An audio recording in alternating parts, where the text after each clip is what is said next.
ditampilkan di kelas.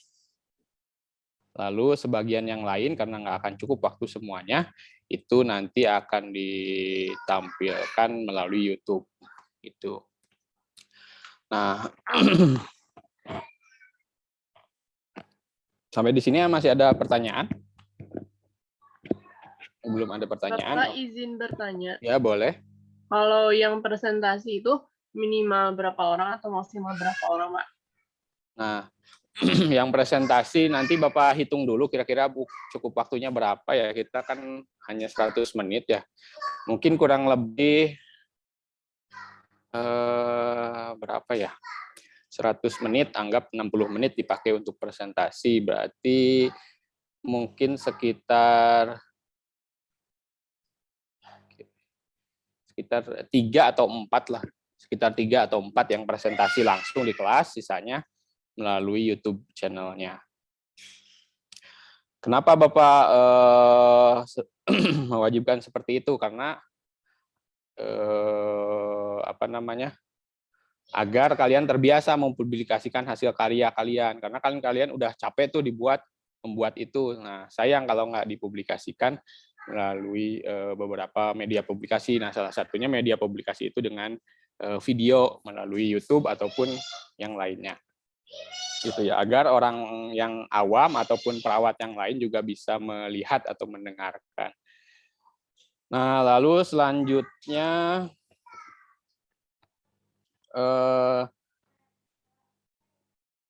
kita ke PPT terlebih dahulu ya. Selanjutnya kita ke PPT. Sudah direkam ya.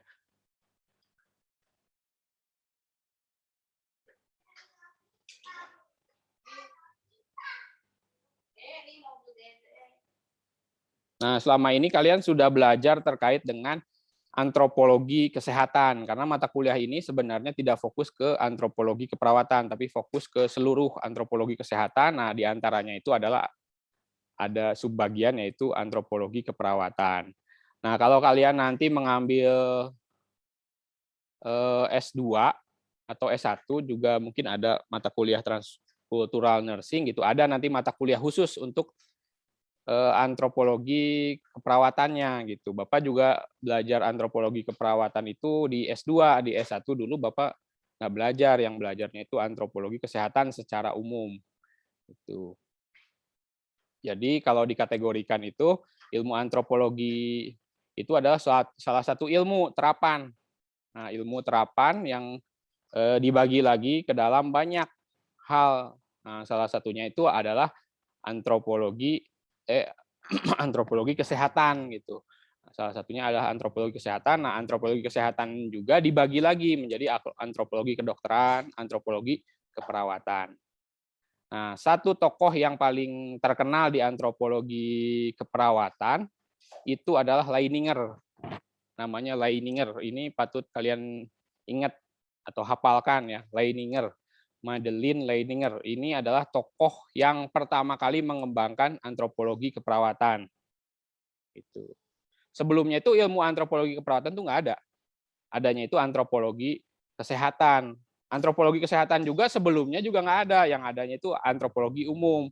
Tapi antropologi umum mengingat banyak pemikiran dari orang kesehatan bahwa antropologi itu penting untuk disatukan atau di-combine atau di-mix dengan antropologi keperawatan, maka dibuatlah antropologi kesehatan. Oh, bukan, maksudnya mulai muncul kesadaran bahwa antropologi itu harus bermanfaat kepada kesehatan, makanya muncullah antropologi kesehatan. Nah, perawat-perawat, ada beberapa perawat yang juga merasa bahwa antropologi juga harus diterapkan di keperawatan. Nah, muncullah antropologi keperawatan. Yang pertama itu sangat serius, benar-benar serius, itu adalah Madeleine Leininger. Dia adalah seorang perawat, mungkin sama kayak kalian gitu ya. D3 keperawatan atau S1 keperawatan, Bapak lupa, mungkin S1 keperawatan dia ya. Tapi dia mengambil S2-nya bukan keperawatan. S2-nya dia mengambil antropologi gitu. Jadi kalau kalian merasa saya pengen belajar ilmu yang lain, boleh aja kalian nanti S1-nya ngambil yang lain atau S2-nya mengambil yang lain, nggak apa-apa gitu. Ya. Tapi jangan jadi dosen. Kalau jadi dosen biasanya jadi dosen keperawatan itu biasanya kalau di Indonesia itu masih perlu linier. Jadi harus misalnya D3-nya keperawatan, S1-nya juga keperawatan, S2-nya juga keperawatan gitu.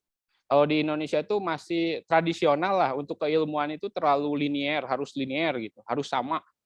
Kalau D3-nya keperawatan, S2-nya keperawatan, S3-nya juga harus keperawatan, masih tradisional. Padahal kalau di luar negeri itu bebas, kita S1-nya mau keperawatan, S2-nya mau psikologi, nggak masalah, mau jadi dosen, mau jadi apapun, nggak masalah. Tapi kalau di Indonesia untuk menjadi dosen, khusus untuk menjadi dosen, itu baiknya linier.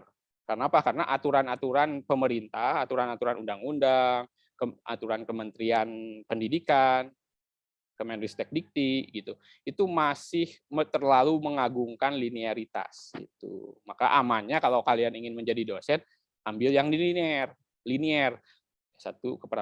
D3 keperawatan, S1 keperawatan, S2 keperawatan. Atau kalaupun nggak linier, ya minimal sama-sama kesehatan. Gitu. Terkecuali kalau kalian nggak mau jadi dosen, jadi praktisi misalnya, itu boleh, bebas. Gitu. Tapi kalau di luar negeri untuk menjadi dosen pun bebas. Contohnya Leininger merasa tertarik, merasa penting untuk perawat itu, salah satunya di antara dari perawat itu mempelajari terkait dengan antropologi. Makanya dia belajar antropologi S2, S3-nya antropologi sampai mengembangkan ini antropologi keperawatan. Gitu. Kalian pun sebenarnya harusnya seperti itu, tapi kalau ingin menjadi dosen, Bapak sarankan jangan ikutin Leininger karena di Indonesia belum begitu, aturannya belum begitu berpihak ke yang berbeda linearitasnya. Nah, tapi kalau untuk menjadi praktisi boleh, bebas. Kalau menjadi praktisi bebas gitu. Pada dasarnya menurut pemikiran Bapak sendiri bahwa perawat itu penting juga mempelajari ilmu-ilmu yang lain seperti antropologi. Buktinya ditemukan antropologi kesehatan ini, antropologi keperawatan ini dari orang yang perawat yang mempelajari yang ilmu yang lain gitu. Antropologi politik bukan antropologi, maksudnya nursing politik itu harus ada ahlinya juga gitu. Nursing ekonomi itu harus ada yang ahlinya juga. Bagaimana menghitung misalnya tindakan kita itu berapa bayarannya, itu harus ada yang menghitung. Misalnya kita melakukan pemasangan infus itu harus dibayar berapa. Kita misalnya melakukan praktik keperawatan di rumah itu harus bayarnya berapa. Itu harus ada orang yang menghitung itu. Kalau kalian belajar ekonomi dalam kesehatan atau ekonomi dalam keperawatan itu ada juga harusnya. Harusnya, tapi untuk ahlinya itu masih jarang. Kenapa? Karena tadi pembatasan linearitas tadi gitu. Harusnya kedepannya linearitas itu harusnya agak diperlunak lah. Jangan sampai terlalu seperti itu.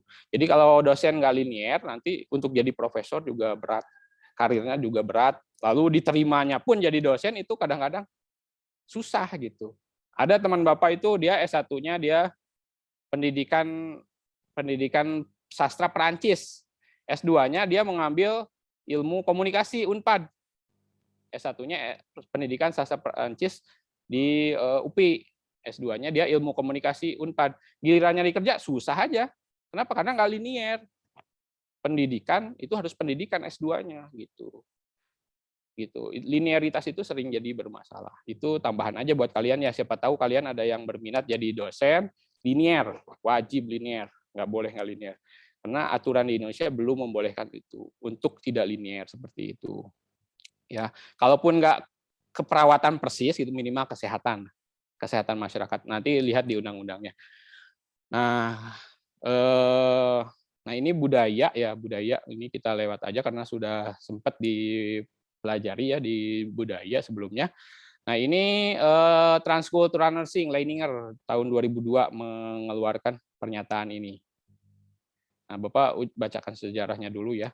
Nah jadi antropologi keperawatan itu baru berkembang tahun 1970-an. Mungkin seumuran orang tua kalian mungkin ya. Itu orang tua kalian baru lahir itu antropologi keperawatan juga baru mulai dikembangkan tahun 1970-an, tahun 1969 ini dikembangkan pertama kali oleh Leininger. Nah, Leininger itu dia percaya dulu perlu ada perawat itu yang tahu antropologi. Oleh karena itu perlu ada subcabang dari keperawatan yaitu antropologi dan juga termasuk subcabang dari antropologi, yaitu antropologi keperawatan. Kalau sebelumnya udah ada antropologi kesehatan, perlu ada yang lebih spesifik, yaitu antropologi keperawatan. Gitu. Lalu dia mengembangkannya karena dia menjabat juga sebagai posisi penting sebagai dekan di Universitas Washington, ya di awal tahun 1970, maka dia punya kebijakan, punya kekuasaan lah untuk meletakkan kebijakan bahwa Universitas Washington ini berfokus kepada pengembangan yang lebih mengembangkan terhadap antropologi keperawatannya. Sehingga dengan itu Leininger tuh berhasil memperkenalkan Universitas Washington itu sampai kita tahu, kita baca. Di Indonesia setiap tahun selalu diajarkan ini di setiap mata kuliah antropologi kesehatan gitu. Terkenal Universitas Washington ini. Nah, tapi pada dasarnya bukan karena ingin terkenal Universitas Washington. Leininger beranggapan bahwa sangatlah penting memperhatikan keanekaragaman budaya dan nilai-nilai dan penerapan asuhan keperawatan pada klien. Bila hal tersebut diabaikan oleh perawat akan mengakibatkan terjadinya cultural shock. Jadi sebelum Leininger ini mempelajari antropologi, masih banyak masalah-masalah di kesehatan terkait budaya ini. Kalau dulu ada sering terjadi cultural shock. Kenapa? Misalnya berbeda. Perawat-perawat zaman dulu itu tidak tahu budaya pasien. Jadi nggak mempelajari budaya pasien. Misalnya, ibu di rumah menggunakan apa? Pengobatannya saya menggunakan obat tradisional. Nggak boleh, Bu. Nah, kalau dulu tuh nggak boleh pakai obat tradisional itu. Sebelum ada antropologi keperawatan. Gitu. Kenapa? Karena zaman dulu perawat-perawat itu nggak mempelajari terkait dengan budaya gitu. Padahal seseorang itu harus tahu budaya pasien. Seorang perawat itu harus tahu budaya pasien. Misalnya kalian agamanya Islam. Pasien kalian tuh Kristen. Kita harus tahu agama Kristen. Kenapa? Untuk memberikan pelayanan budaya, agama dia. Misalnya kita selaku pasien, misalnya kalian pasien, kita pasien, kita orang Islam pasien. Nah kita teh dirawat di rumah sakit Kristen, lalu perawatnya juga perawat Kristen. Nah, terus kita tuh mengalami namanya sakit ya, lemas gitu, bahkan nggak bisa kemana-mana. Terus kita jadi nggak bisa sholat, susah mau sholat itu. Akhirnya apa yang terjadi? Kita jadi nggak sholat. Kalau nggak sholat, makin menderita kita.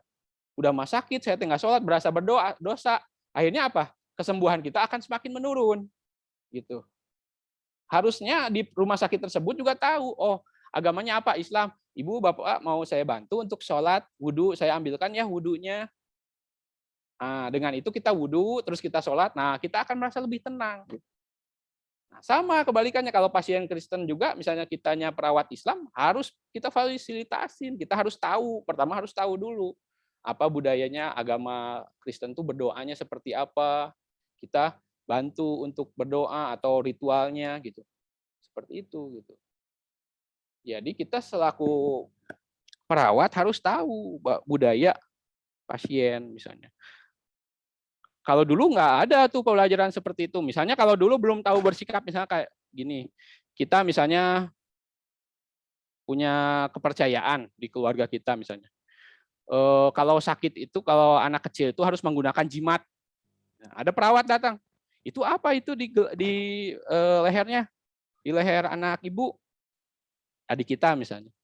Itu jimat Pak supaya dia tetap sehat. Gitu. Jangan, nggak usah menggunakan jimat.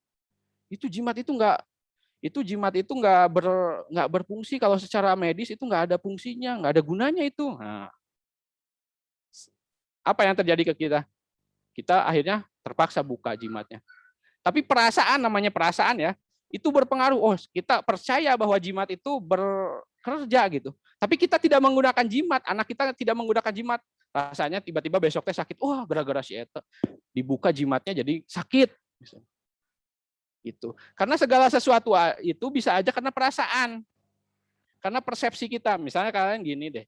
Anak-anak SD rata-rata pas zaman Bapak, mungkin zaman kalian juga yang masih berlaku, mata pelajaran paling susah itu matematika. Ya, itu pasti anak SD itu pasti udah menganggap seperti itu. Nah, Jadi maksudnya segala sesuatu itu karena mungkin perasaan gitu, teori dari seseorang gitu. Orang-orang gurunya bilang, mungkin orang tuanya bilang, "Oh, matematika itu pelajaran paling sulit." Jadi orang-orang itu, anak-anak kecil itu dari mulai kecil udah dicekokin bahwa matematika itu sulit. Akhirnya benar, sulit. Kalau kita udah merasakan matematika sulit, maka akan benar-benar sulit gitu. Tapi kalau kita, "Oh, matematika gampang, saya bisa," pasti bisa gitu. Gitu. Jadi kalau kita berpikir positif, maka tubuh kita akan positif. Tapi kalau kita berpikir negatif, maka tubuh kita akan negatif. Kenapa orang anak-anak SD nggak bisa matematika? Karena dia udah berpersepsi negatif terhadap matematika. Matematika itu sulit, pasti akan sulit. Kalau dalam diri kalian di hari ini masih terpikirkan hal-hal negatif, keluarkan jauh-jauh. Ah, orang tua saya mah biasa aja, saya juga pasti jadi orang biasa aja. Nah, itu yang menghambat kalian. Jadi yang menghambat kemajuan kalian itu bukan diri orang lain, tapi diri kita sendiri. Kitanya sudah berpersepsi negatif terhadap diri kita sendiri. Ah, saya mah pemalu. Ah, saya mah nggak bakat. Ah, saya mah bodoh. Nah, itu yang membatasi diri kita gitu. Sama dalam kasus tadi. Ya, dalam kasus perasaan gitu. Kalau dia biasa menggunakan jimat dan dia merasa nyaman menggunakan jimat, kenapa tidak? Silahkan aja. Mangga, silahkan menggunakan jimat gitu. Asal tidak buruk, berakibat buruk. Misalnya jimatnya itu adalah yang berbau menyengat misalnya. Jangan kalau seperti itu. Atau ada pengobatan tradisional itu berbahaya. Nggak boleh. Tapi kalau selama tidak berbahaya, lanjutkan. Gitu. Jadi kita selaku perawat juga harus merasakan kita berada di posisi pasien. Gitu. Kalau kita udah punya percaya bahwa jimat itu berdaya atau berguna bagi dirinya, ya jangan cegah, biarin aja, silahkan. Gitu. Mungkin agama kita Islam misalnya, kita menganggap bahwa agama kita yang terbaik, tapi kalau orang lain punya kepercayaan yang lain, ya silahkan aja, mangga aja gitu. Jangan dihambat-hambat gitu. Kenapa? Karena dihambat-hambat, sama aja kita menyebabkan buruk bagi pasien kita gitu. Nah, dulu itu masih belum ada pelajaran-pelajaran gini gitu, antropologi kesehatan. Nah, sekarang ke sini-sini karena ada Leininger yang mengingatkan seluruh perawat seluruh dunia bahwa penting loh ada mata kuliah. Nah, akhirnya di seluruh dunia itu ada mata kuliah namanya antropologi kesehatan. Bahkan ada antropologi keperawatan. Di mana kalian akan belajar ilmu-ilmu antropologi yang berguna diterapkan di keperawatan. Nah, spesifiknya dalam pertemuan ini kalian dimotivasi untuk belajar apa itu budaya-budaya yang ada di masyarakat yang menjadi pasien kalian. Ada yang menggunakan jimat, ada yang menggunakan pengobatan refleksi. Nah, itu teh efektif atau tidak dan segala macamnya. Itu ya. Oke, kita lanjut lagi ke PPT terlebih dahulu biar nggak bosen, kita bolak-balik aja. Nah, jadi kalau misalnya perawat tidak paham dengan antropologi kesehatan pasiennya, maka akan terjadi shock pasiennya itu, kaget. Seperti kita orang Islam, kita dirawat oleh bukan orang Islam perawatnya, kita akan shock, kaget. Kenapa? Karena kita tidak difasilitasin untuk sholat, di mana kita harus sholat. Sehingga kita merasa bersalah, akhirnya berakibat buruk kepada kesembuhan kita. Itu kan shock. Itu. Misalnya gini juga, kalian misalnya orang Indonesia, perawat Indonesia, saya mah Pak mau bekerja di Jepang Pak. Oke, silahkan aja, kata Bapak bekerja di Jepang silahkan, mau di Amerika, mau di Australia silahkan aja. Tapi harus paham dengan budaya Jepang kalau kalian mau bekerja di Jepang. Jangan sampai kalian bekerja di Jepang tapi nggak paham budaya Jepang. Jangan samakan budaya Jepang dengan budaya di Indonesia. Nanti kalian bisa membuat cultural imposition, tidak sesuai posisi kalian. Sehingga pasien kalian akan shock. Sehingga kesembuhan pasien akan buruk. Misalnya gini deh, kalau di Indonesia itu berlaku jam ngaret. Jadi kalau kalian janjian sama teman kalian jam 8, yakin itu baru ngumpul tuh 8.15 atau bahkan 8.30. Kalau ada rapat aja hima. Yuk rapat jam 8, pasti mulainya tuh 8.15. Atau bahkan 8.30, atau bahkan jam 9 mulainya mah. Gitu. Di Indonesia tuh berlaku jam ngaret. Nah, kalau di luar negeri berbeda dengan di Indonesia. Harus tepat waktu. Misalnya kalian di Indonesia pun, kalian janjian dengan pasien, Bapak, Ibu, saya akan datang lagi ke sini jam 8 ya untuk memberikan obat kepada Ibu. Nah, tiba-tiba datangnya jam 8:30, kita tuh sering kita tuh melanggar janji gitu. Alasannya karena ngaret orang Indonesia itu gitu. Tapi kalau di luar negeri, kalau kalian melakukan seperti itu, apa yang terjadi? Shock. Pasien tuh bisa marah-marah ke kita loh. Kita janjian jam 8 kita belum datang. Oh, marah-marah pasien itu. Nggak akan percaya lagi ke kita. Kita pun pasti mungkin dipecat dari perusahaan, dari rumah sakitnya kalau kita terlambat aja sekali. Gitu. Jadi kalau di Indonesia berbeda dengan di luar negeri. Makanya kita harus tahu budayanya. Kalau budaya kerja di Jepang seperti ini. Beda kalau di Indonesia ya, budaya kerja perawat di Indonesia. Pagi-pagi udah datang. Udah gitu udah pegang handphone. Kalau kita dinas pagi ya, kalau di perawat ya, di Indonesia misalnya, kita datang dinas pagi, habis itu periksa tensi semua, habis itu kasih obat semua, habis itu duduk di ruang rawat, lihat YouTube, lihat gadget kita, gitu yang dilakukan oleh perawat di Indonesia, rata-rata ya, seperti itu, masih banyaknya seperti itu. Untuk tindakan-tindakan keperawatannya masih jarang dilakukan. Jadi perawat di Indonesia itu masih seperti pembantu dokter. Kenapa? Karena kita fokus ke pengobatan aja. Obatnya dari dokter apa? Saya berikan itu. Kayak pembantu dokter, padahal perawat itu bukan pembantu dokter. Kita tuh seimbang sama dokter. Jadi ketika dokter memberikan obat, mungkin kita bantu untuk memberikan obat. Itu bukan sebagai tindakan utama kita. Itu bukan tugas utama kita loh memberikan obat itu. Harusnya kalau di luar negeri, memasukkan obat itu adalah dokter. Memberikan obat, minum obat, atau memasukkan ke dalam infus pasien obat, itu bukan perawat harusnya. Itu bukan perawat, tapi dokter. Tapi karena di Indonesia dokternya sedikit, nah dilimpahkanlah kepada kita. Tapi itu bukan tugas utama kita. Tugas utama kita adalah memberikan kebutuhan dasar manusia. Pasiennya belum mandi, kita mandiin. Kalau di Indonesia mah nggak, jarang tuh perawat yang mandiin pasien. Ngasih makan pasien, nyuapin pasien. Itu adalah tugas perawat. Sebenarnya yang utama, tapi tidak banyak dilakukan. Gitu. Yang banyak dilakukan adalah habis beres ngasih obat, terus duduk-duduk, lihat YouTube, nonton film, segala macam. Gitu. Nah, saat kalian bekerja ke Jepang, kalian bisa shock. Kalau di Jepang tuh nggak boleh bekerja sambil bawa handphone. Handphone tuh harus disimpan. Nggak boleh sama sekali. Kalian bisa shock. Gitu. Kaliannya juga bisa shock. Pasiennya juga atau rumah sakitnya juga bisa shock. Kok perawat Indonesia gitu ya? Dikit-dikit lihat handphone, lihat YouTube, segala macam. Bisa shock juga. Kalian bisa dikeluarin. Jadi kita harus menyesuaikan budaya pasiennya. Dan juga kalau tidak seperti itu, maka kita akan shock atau pasiennya pun akan shock. Gitu.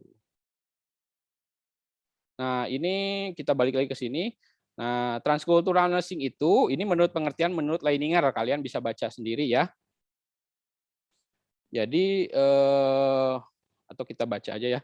A substantive area of study and practice focus on comparative cultural care, value, belief, and practice of individual or group similar of different culture with the goal providing culture-specific and universal nursing care practice in promoting health or well-being or to help people to face an unfavorable human condition, illness, or death in culturally meaningful way.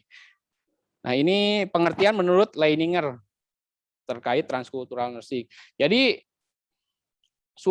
kalau tips dari Bapak ya, kalau kita jangan menghafal, tapi memahami. Karena menghafal itu lama. Kalian menghafal ini bisa berapa menit? Yakin bisa berapa menit. Udah gitu cepat lupanya kalau menghafal itu. Jadi kita mau memahami aja. Bapak selama sekolah dari SD, SMP, SMA nggak pernah mau menghafal.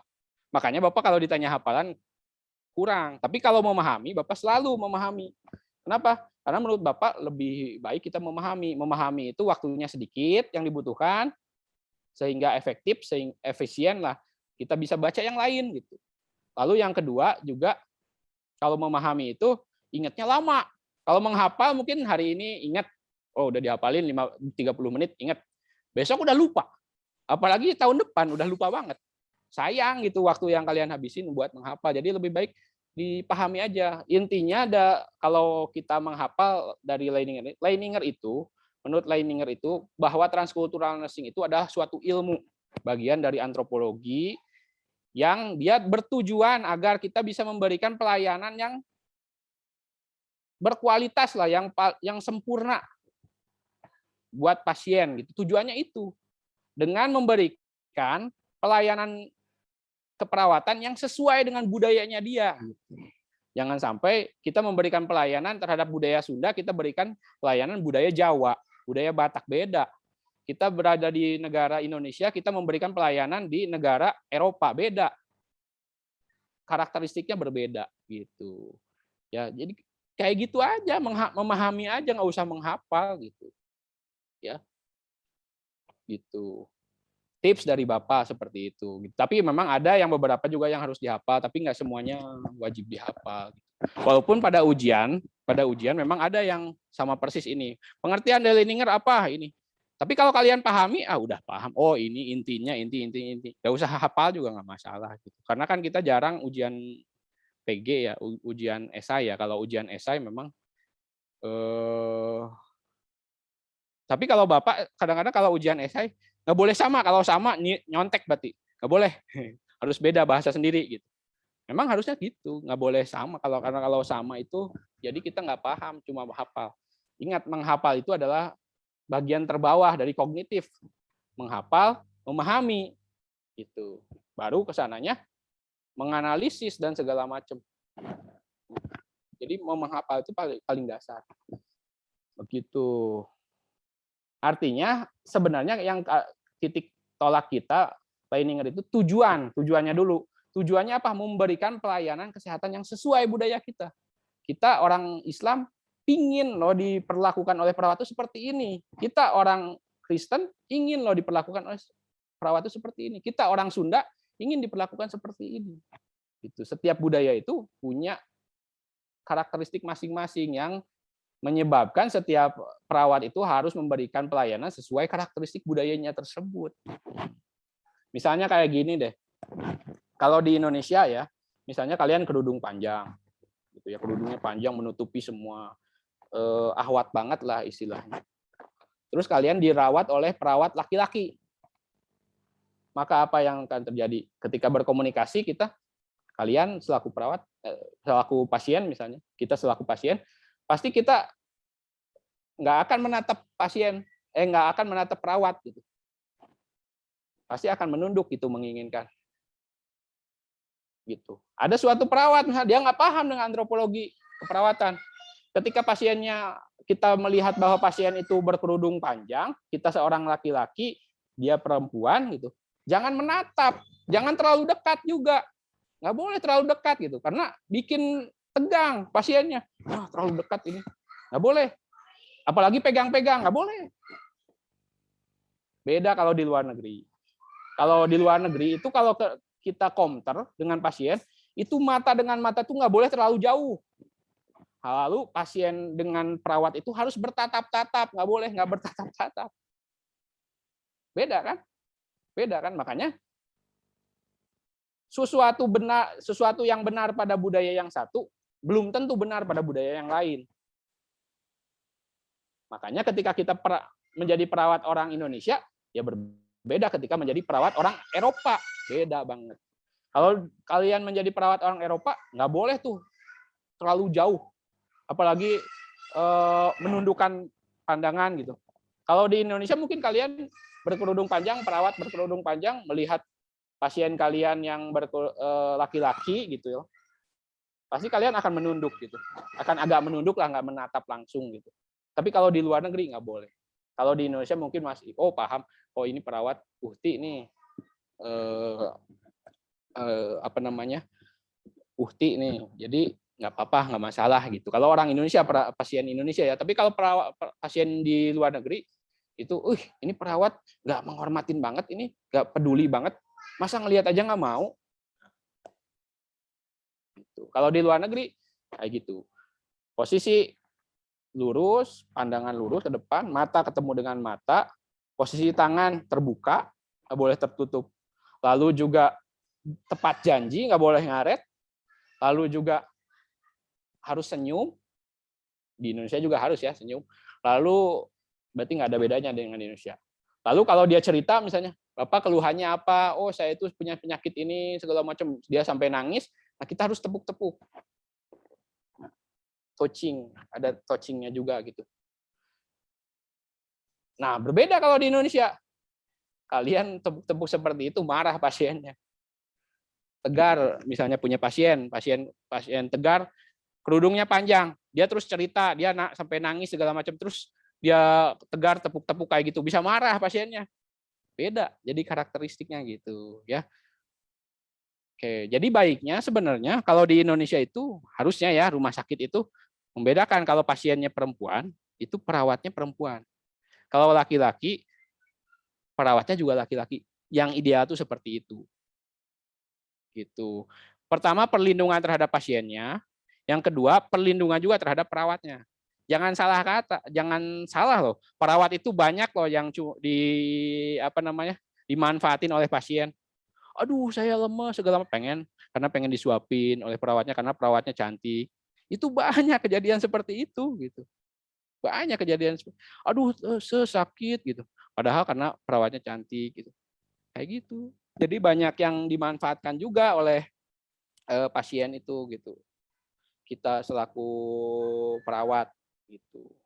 Bahkan ada yang sampai ke arah negatif gitu. Makanya kan ada kasus dulu seorang perawat laki-laki melecehkan yang pasiennya yang perempuan. Nah, itu resiko juga, makanya bahaya. Baiknya itu kalau di Indonesia itu memang rumah sakit itu kalau laki-laki pasiennya laki-laki maka perawatnya laki-laki. Tapi kan nggak imbang ya. Laki-laki itu jumlahnya sedikit, perawat perempuan itu banyak. Gitu. Ya. Terus kita lanjut lagi. Oke. Nah, dari hasil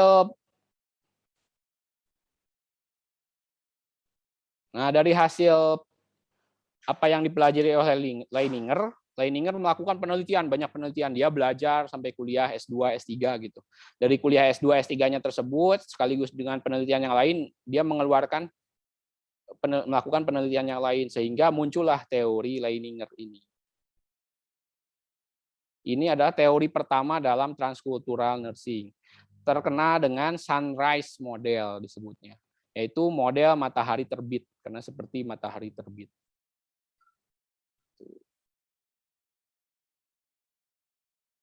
Ya. Teori ini bisa digunakan pada masyarakat untuk memberikan pelayanan masyarakat maupun individu. Individu, masyarakat, dan komunitas bisa digunakan pada semua ya. Tapi yang paling cocok itu diterapkan di masyarakat dibandingkan individu. Karena untuk yang individu ada yang lebih spesifik, yaitu teori yang punyanya si Giger. Ini cocok digunakan ke dalam pelayanan di individu. Jadi maksudnya kayak gini, kalian punya pasien kalian adalah individu pasien. Nah, kalian lebih cocok menggunakan Giger ini ketika kalian melakukan pengkajian. Selama ini kan kalian melakukan pengkajian menggunakan pengkajian yang udah ada di rumah sakit. Nah, pengkajian di rumah sakit itu bukan berdasarkan Giger, tapi berdasarkan dari yang lain, dari teori yang lain, ya teori-teori KDM biasanya sih yang melandasi gitu ya. Nah, tapi pasien kalian misalnya, oh saya dapat pasien kalian itu ternyata dia dari suku yang lain yang tidak biasa kita rawat. Nah, tidak salahnya kita menggunakan format pengkajian berdasarkan teori Giger ini. Kalau pasien kita misalnya, ada orang Nigeria ternyata masuk ke Indonesia dan dia sakit, masuk ke rumah sakit kita dan dirawat oleh kita. Nah, selain pengkajian yang ada di rumah sakit, kalian baiknya berkaji juga berdasarkan Giger ini. Itu, ya. Kalau individu, tapi kalau untuk masyarakat ini juga bisa digunakan ya untuk masyarakat juga, tapi lebih cocok ini. Misalnya kalian perawat, rata-rata kalian orang Jawa Barat gitu. Terus, aduh, jadi PNS itu sulit. Jadi PNS itu sulit ya. Kalian kalau mau jadi PNS ya, bandingannya kalau kalian ada lowongan, kalau misalnya lowongan perawat itu di suatu rumah sakit itu 25, yang daftar itu 25.000. Lebih sulit daripada masuk ke dokteran. Ya, jadi perawat PNS itu sulit gitu. Jadi saya mah mau ini aja, biarin aja di luar Jawa juga. Nah, misalnya kita daftar ke Papua, diterimalah kita di Papua. Akhirnya kita menjadi perawat di Puskesmas Papua. Tuh, hati-hati juga dengan ini ya. Tapi patut jangan juga ya, kalau bisa jangan lah. Sekarang kan Papua nggak aman ya, kemarin perawat dan dokter diserang kan. Nah, tapi itu orang-orang jauh sih banyaknya. Yang perawat-perawat itu yang di Papua itu banyaknya bukan orang asli Papua tapi orang jauh. Kenapa? Karena jarang sih, memang jarang. Makanya ketika mau masuk PNS juga kalau di Papua mah gampang, nggak kayak di Jawa gitu. Nah, kita akhirnya jadi perawat di Papua misalnya. Nah, kita melakukan pengkajiannya di puskesmas itu gunakan ini. Jangan gunakan pengkajian yang biasa, tapi gunakan ini. Kenapa? Karena kita budayanya biasanya budaya Sunda, sedangkan yang kita rawat itu budayanya budaya Papua. Akhirnya kita harus menggunakan format pengkajian berdasarkan budaya yang terbaik itu, yaitu salah satunya Leininger ini. Kita gunakan ini. Apa yang kita kaji? Di sini pengobatan tradisionalnya nih, generik folk care-nya kita harus kaji. Pokoknya semua komponen ini harus kita kaji. Generik folk care-nya apa? Di sini misalnya pengobatan tradisionalnya ini. Nah, kita harus kaji, kayak gimana sih pengobatan tradisionalnya? Kayak gini, kayak gini, kayak gini, kayak gini. Ini berbahaya tidak? Kalau berbahaya atau tidak, kita cari berbahaya atau tidaknya. Kalau berbahaya, kita rubah. Kalau tidak berbahaya, tapi juga tidak bermanfaat, ya kita biarkan saja. Karena itu udah menjadi kepercayaannya dia, asal tidak mengganggu aja terhadap kesehatan, nggak masalah. Seperti orang menggunakan jimat, jangan usah kita larang. Karena itu mereka percaya terhadap jimat tersebut. Dengan percaya aja itu udah memberikan kesembuhan kepada pasien. Gitu.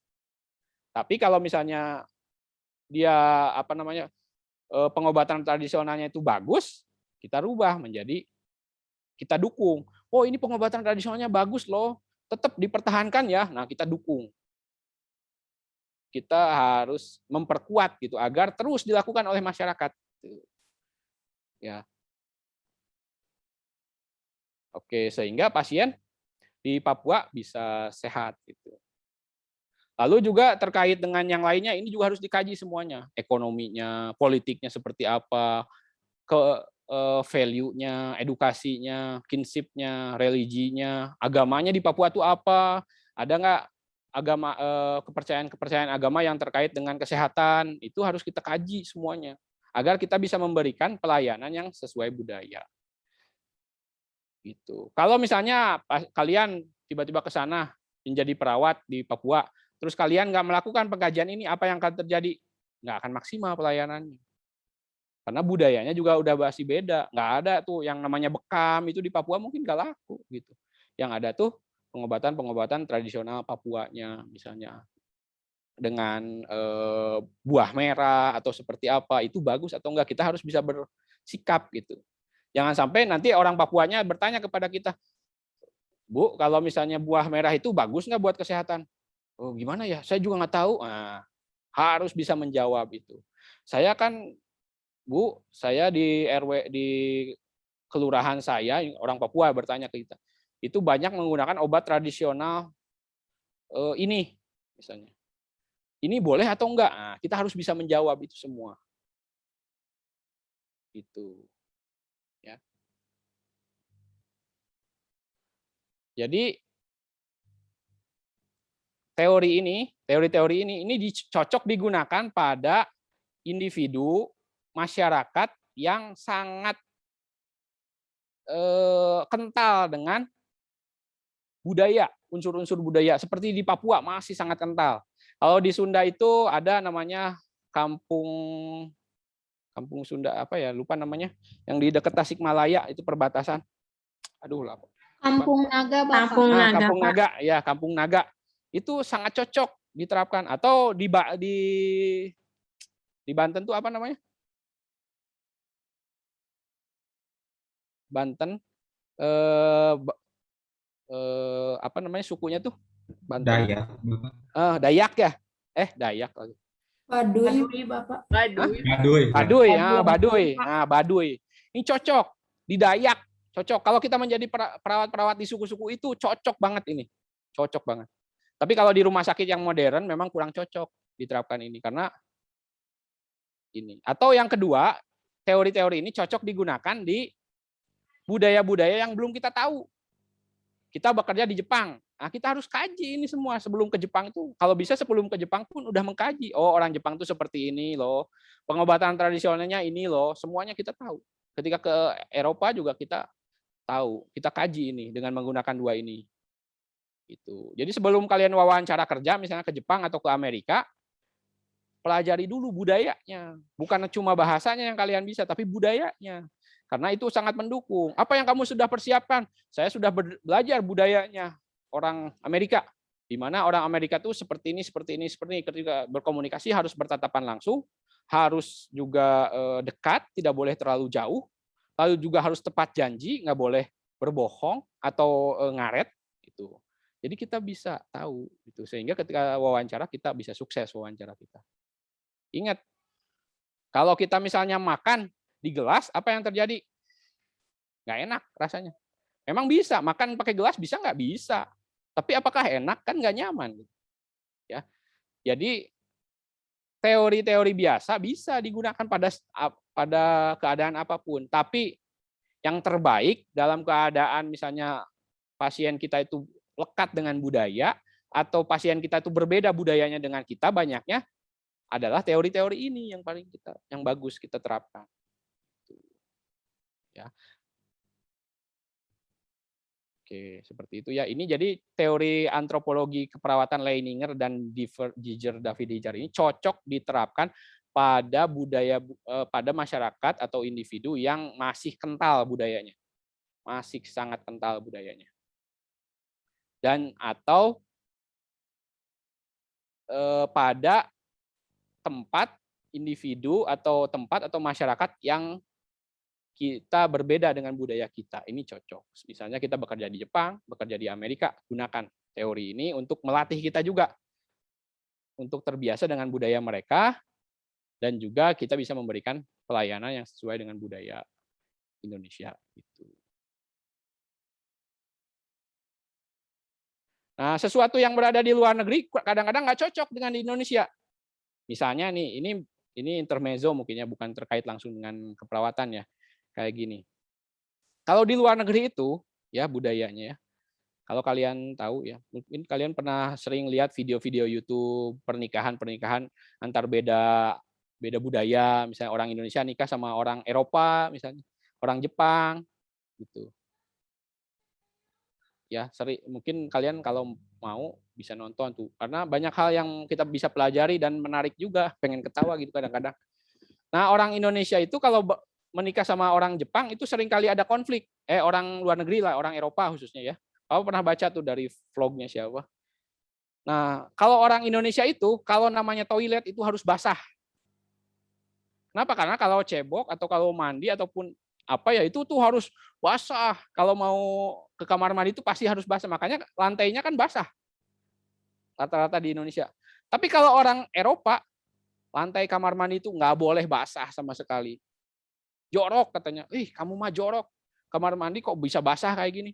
Jadi kalau orang Eropa itu kamar mandi itu harus kering. Makanya dikenal dengan kamar mandi kering.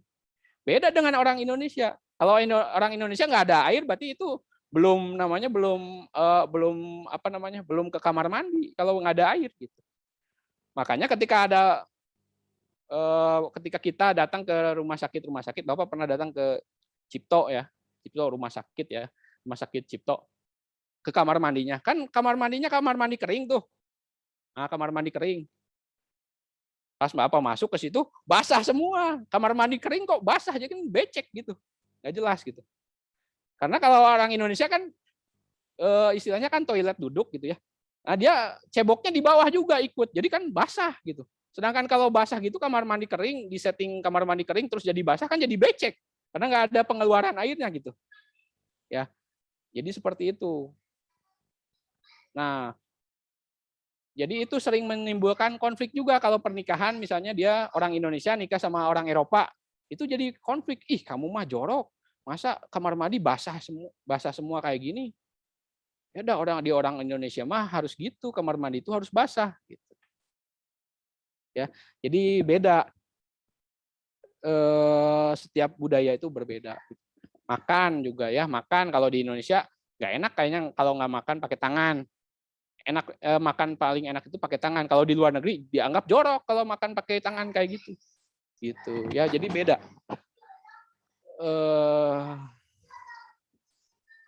Jadi seperti itu ya. Oke, Bapak balik lagi ke sini. Nah, kalian biasa pelajari lagi ya. Bapak nggak jelasin secara menyeluruh karena waktunya juga terbatas. Kalian bisa yang kalian bisa baca sendiri, silahkan baca sendiri. Ini bisa baca sendiri lah. Tapi mungkin bisa keluar juga. Nah, lalu setelah kita lakukan pengkajian ya, kita menjadi perawat di Papua. Kita bekerja di Papua. Kita kaji pengobatan tradisionalnya, generik, folk care-nya atau pengobatan tradisionalnya kita harus tahu semua dan tahu juga ini bahaya atau tidak. Gitu. Lalu juga kita harus tahu juga kebudayaan-kebudayaannya. Kebudayaan melahirkannya seperti apa? Apakah ada yang berbahaya terhadap kesehatan? Ekonominya, politikalnya kita harus kaji. Lalu setelah kita kaji semuanya ini, kita akhirnya harus memutuskan bahwa budaya itu bagus, buruk, atau dia tidak bagus, tidak buruk, tapi juga tidak berbahaya. Tidak bagus, tapi juga tidak berbahaya. Nah, setelah kita punya keputusan, setelah kita punya pengetahuan, nah kita putuskan ke dalam 3, yaitu cultural care preservation, cultural care accommodation, dan cultural care repartening. Preservasi itu artinya harus kita maintenance atau kita pertahankan gitu ya. Akomodasi atau negosiasi itu kalau kita bisa menurut kita penting untuk dihilangkan, kita hilangkan, tapi kalaupun kita tidak hilangkan, ya silahkan aja. Pasien itu tetap melakukan. Tapi itu tidak bermanfaat gitu. Misalnya jimat. Jimat itu kan kalau kita orang ilmiah nggak bermanfaat gitu bagi kita ya, orang ilmiah. Tapi bagi masyarakat yang masih menganut kepercayaan, mereka masih percaya bahwa itu bermanfaat gitu. Nah, kita mungkin berpikir ini penting nggak untuk kita rubah? Kalau kita tidak penting untuk rubah, ya biarin aja, asal dia tidak berbahaya gitu. Tapi ada kebudayaan yang berbahaya, repartening atau restructuring. Misalnya penggunaan bekam, bekamnya itu misalnya dengan menggunakan silet. Nah, siletnya itu sama, bergantian 10 pasien siletnya sama. Kan resiko menyebarkan penyakit. Atau misalnya pasiennya pasiennya dia ketika baru melahirkan nggak boleh makan yang berprotein, harus makan nasi atau karbohidrat aja. Nah, itu kan berbahaya. Nah, kita harus rubah. Atau repartening. Jadi ada 3. Preservation, accommodation, dan repartening. Atau merubah budaya, mengakomodasi budaya, atau mempertahankan atau mendukung untuk budaya itu tetap ada. Itu seperti itu. Ingat, proses keperawatan itu terdiri dari pengkajian, diagnosis, lalu juga perencanaan, implementasi, dan juga evaluasi. Nah, teori ini bisa digunakan dalam memandu kita di dalam proskep tadi. Di mana pengkajiannya itu adalah ininya, yang sunrise-nya ini adalah pengkajiannya, termasuk ini juga harus kita kaji semuanya. Yaitu misalnya kita berada di suatu kelurahan atau kecamatan, misalnya di Papua, kita harus kaji ada pengobatan tradisional apa aja nih di sini. Makanya Bapak menugaskan di pertemuan sebelumnya ada tugas kelompok untuk mengetahui Qigong itu boleh atau enggak, Reiki itu boleh atau enggak, pengobatan herbal itu bagus atau enggak, agar kalian bisa bersikap di masyarakat. Itu kita kaji, lalu kalian bersikap akhirnya. Kalian rencanakan itu untuk berubah, ini yang harus dirubah tuh ini. Ini yang harus dipertahankan tuh ini. Ini yang harus terus dimotivasi untuk selalu ditingkatkan penggunaannya ini dan ini. Misalnya. Buah merah tuh misalnya buah merah di penggunaan buah merah di Papua itu bagus. Nah, kita harus pertahankan. Iya, ini bagus benar. Buat obat tradisional bagus. Nah, kita pertahankan. Nah, ini teori Giger and David Giger bisa dibaca sendiri ya. Bisa dibaca sendiri karena ini akan keluar juga di ujian. Jadi hati-hati bakalan keluar di ujian. Yang jelas di Giger dan David Giger ini cocok bagi yang memberikan asuhan keperawatan pada individu lebih cocok. Tapi untuk masyarakat juga bisa, tapi untuk individu lebih cocok lagi gitu. Di mana misalnya kita kalau untuk masyarakat misalnya kita ditempatkan di Papua, kita harus tahu body strukturnya seperti apa, skin color-nya seperti apa, hair color-nya seperti apa, kita harus kaji agar kita bisa menyesuaikan terhadap budaya mereka. Gitu. Kekerasan, voice quality, misalnya kita berkomunikasi dengan pasien kita orang Medan. Nah, kita harus sadar kalau dia misalnya nadanya tinggi gitu. Udah biasa mereka nadanya tinggi gitu, jangan kaget gitu. Jadi kita jangan kaget lagi gitu. Ya. Oke, ini bisa dibaca sendiri.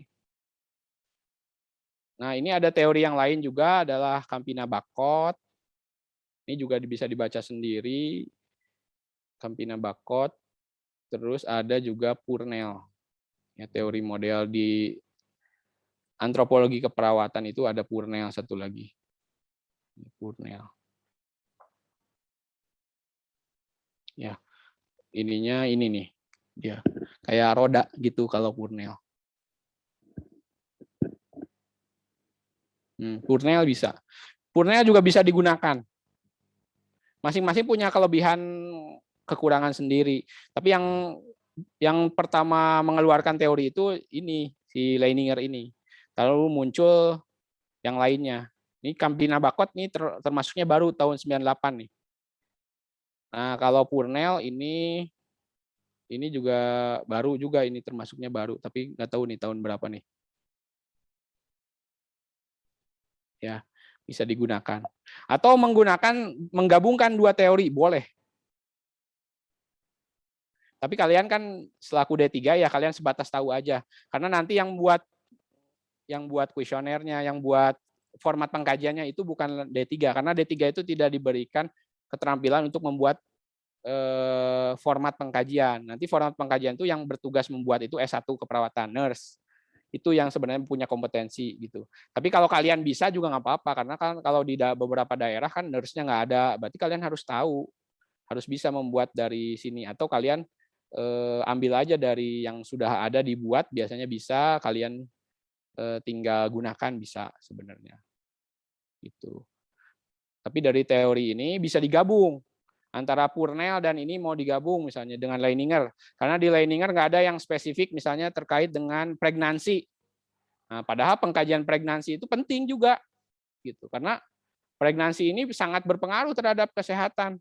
Maksudnya banyak yang agak melenceng, misalnya nggak boleh makan protein kalau baru melahirkan. Itu kan agak melenceng, jauh melencengnya. Jadi penting, misalnya kalian menggunakan Purnell digabung dengan Leininger, boleh. Gitu. Berarti Purnell ini bisa dimanfaatkan di masyarakat juga. Menurut Bapak ini cukup bagus juga, lebih bagus mungkin daripada Leininger. Gitu. Tapi pada intinya sama aja sih. Kan teori itu banyak, tapi intinya itu kan sama lah sebenarnya. Di Leininger juga ada terkait ininya, tapi dia tidak digambarkan secara spesifik. Nah, kalau yang ini, ya teori Campina-Bacot ini cocok diterapkan saat mendidik mahasiswa. Oleh dosen digunakan, ini cocok. Menurut teori Campina-Bacot, bahwa agar mahasiswa atau perawat itu, atau calon perawat tersebut, bisa menjadi perawat yang peka terhadap budaya, bisa memberikan asuhan keperawatan yang terbaik, khususnya ditinjau dari budayanya, maka perawat tersebut harus memiliki pengetahuan tentang budaya. Makanya di sini kalian belajar tentang budaya Sunda, budaya Sasak yang akan kalian presentasikan di minggu depan.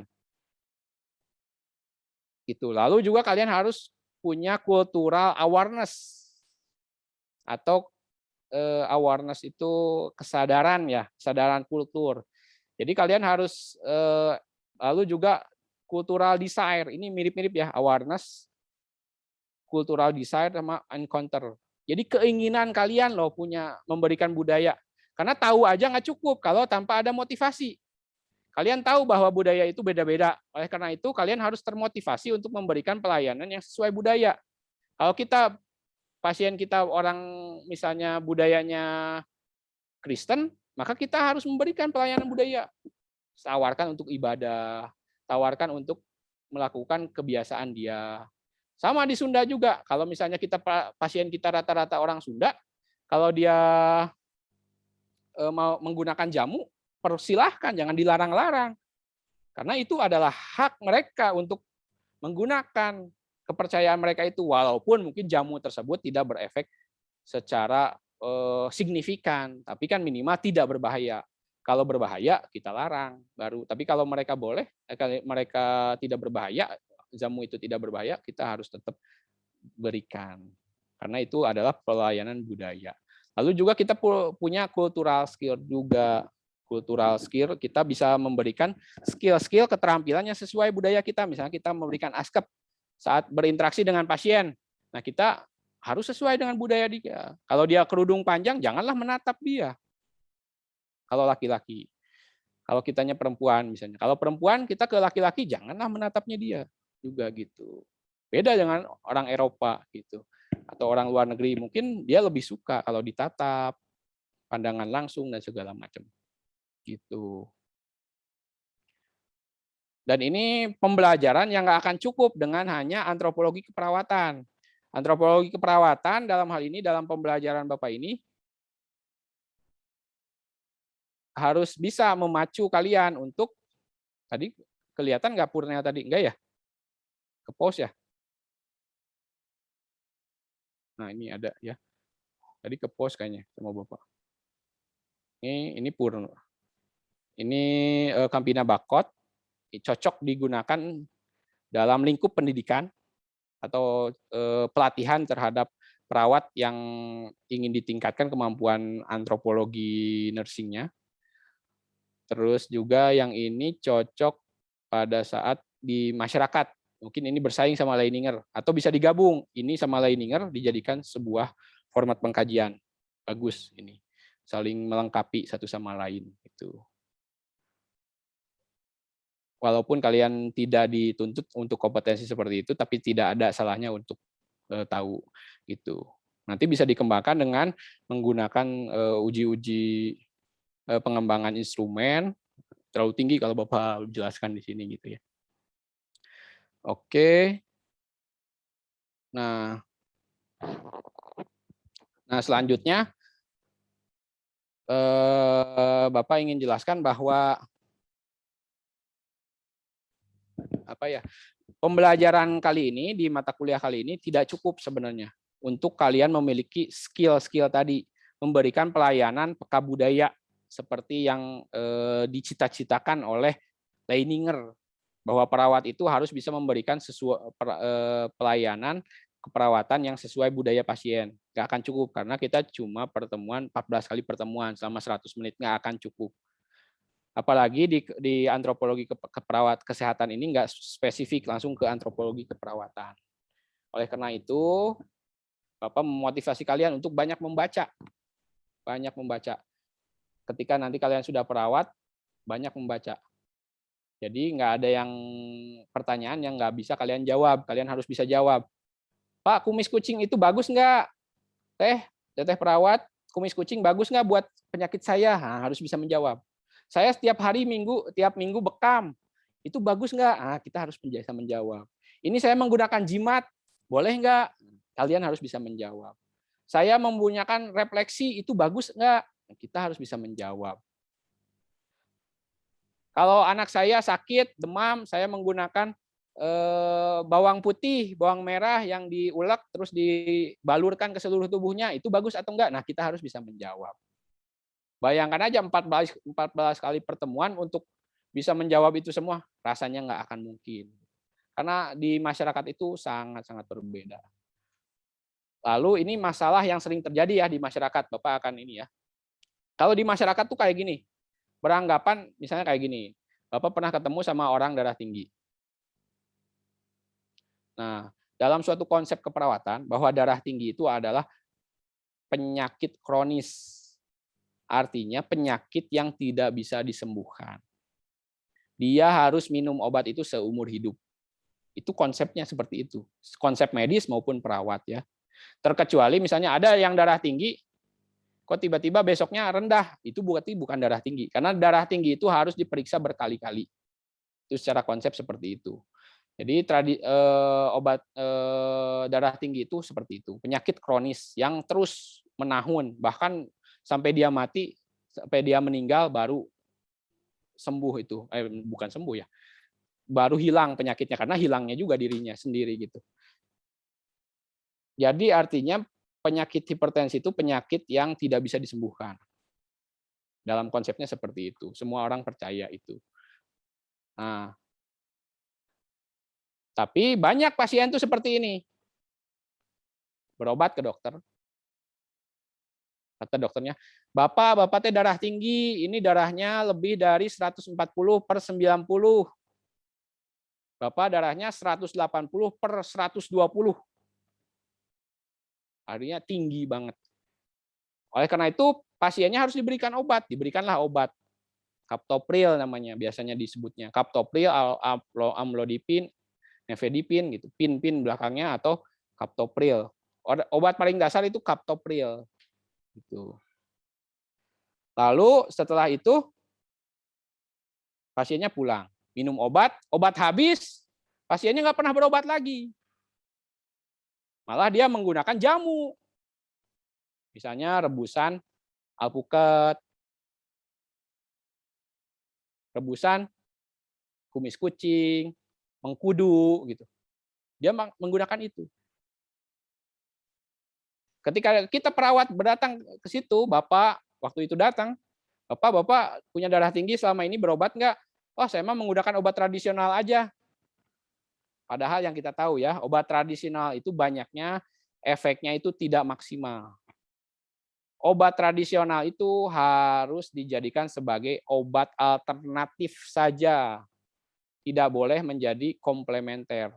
Sedangkan di masyarakat itu, dia komplementer dianggapnya. Padahal obat herbal itu baiknya dijadikan alternatif aja. Jangan dijadikan sebagai komplementer. Artinya komplementer itu pengganti, jangan sampai sebagai, oh ini salah.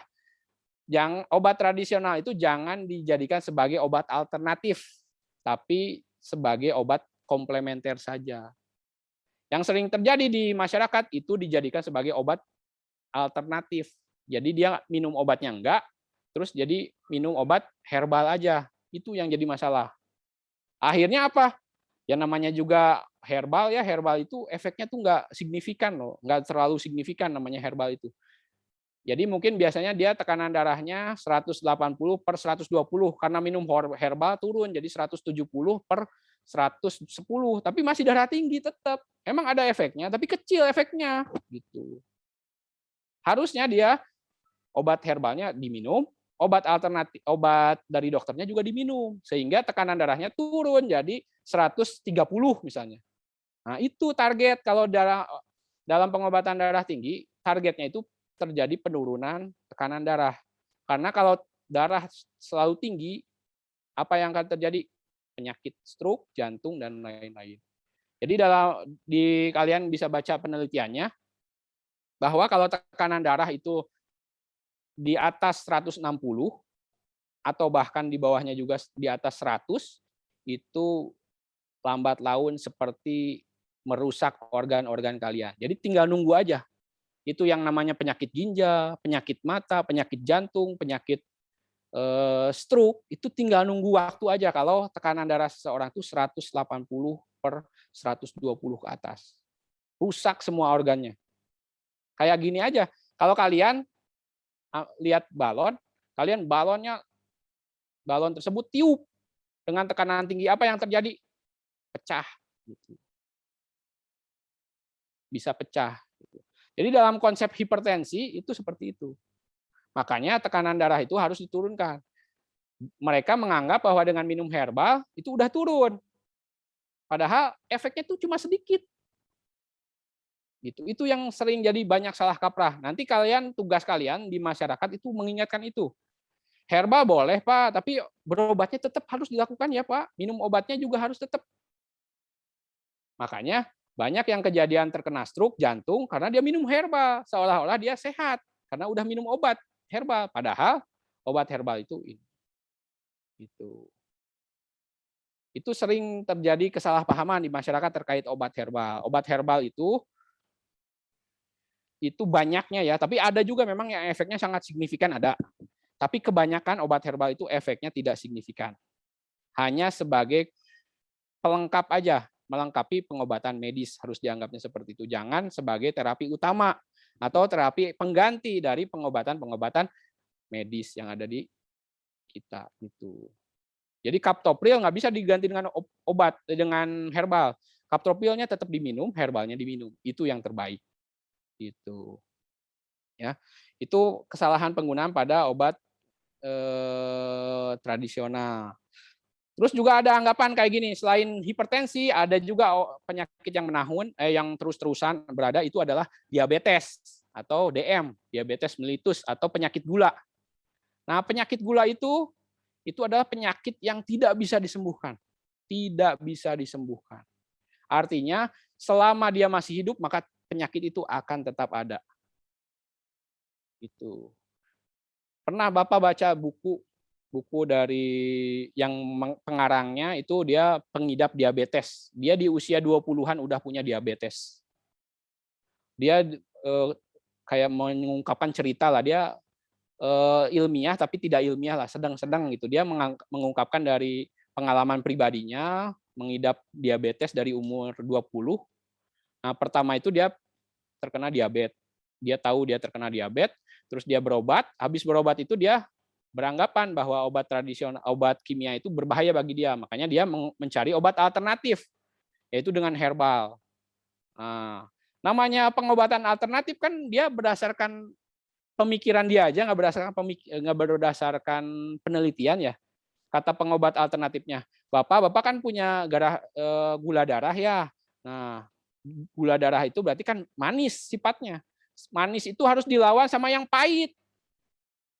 Jadi banyak konsep-konsep dari pengobat tradisional itu yang salah.